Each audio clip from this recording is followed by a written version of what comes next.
kana neman abinda zai rufa miki asiri, zai kore miki kunya cikin kawayenki. Soyayyar da yake miki da gaske ne yake miki, na aminta kuma na yarda. Kuma na yarda aboki na, kwantar da hankalinka. Kwantar da hankalinka malam, komai ya zo karshe.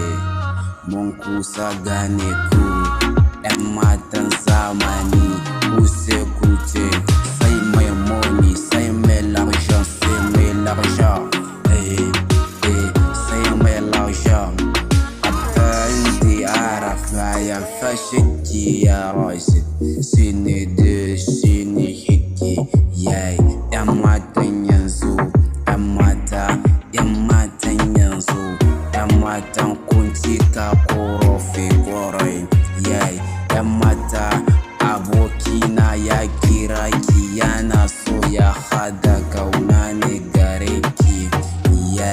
Ke sai ki ce ba kya son shi, ke sai mai money, sai mai l'argent.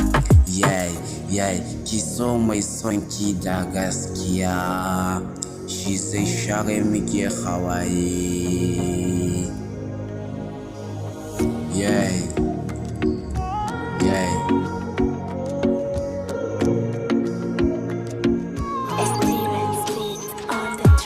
Abokina kai ma da laifinka, da laifinka, kai ma dai da laifinka.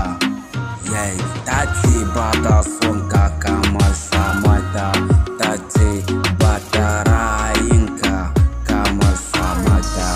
Malam nemi wanda ke son ka da gaskiya, kar ka manta kana da masoya can a baya, wanda za su iya bada rayuwarsu kanka. Kawai ka zo saboda yarinya guda, kana bata wa kanka